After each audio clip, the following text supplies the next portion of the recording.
The $64,000 question continues to spin around and around. Reportedly, Oklahoma and Texas will not join the SEC until 2025. Complex TV rights negotiations a problem. Planned exit to the SEC was expected for the 24 academic year and become official in July. Dean, there's still a chance a deal can be done before it's too late. Yeah. John, two initial thoughts. Number one, it won't surprise me if a final decision is made that sends OU to the SEC in 24.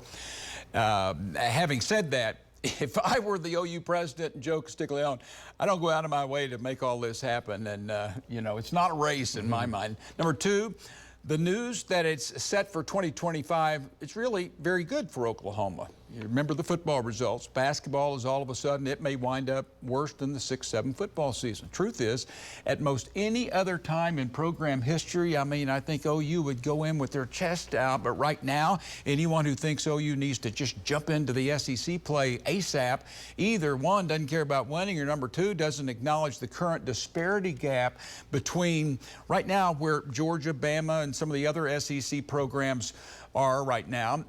OU will have its day, no doubt. Keep recruiting top 5 classes, coach better, but the old saying, timing is everything, and the timing of diving headfirst as soon as possible into SEC play should not be rushed. Here's Dusty with more on his thoughts.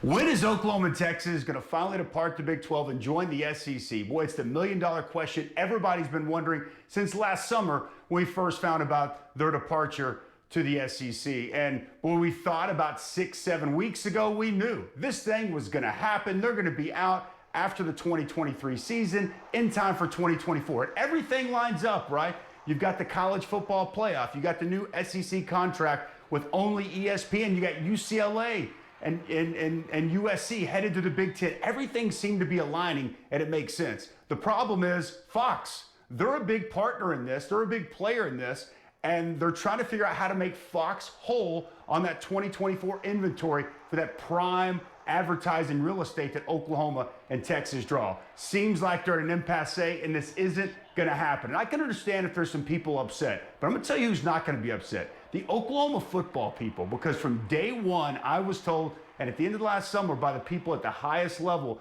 of the football department, that they were planning to be in the Big 12 through the end of this contract, to get the roster in order that they felt that they needed to get a lot of things, resource in order before they make that big plunge into those deep, dark waters that those SEC sharks are swimming in. So Oklahoma, while for some they may be upset, that football program, I think this actually works out perfectly for them.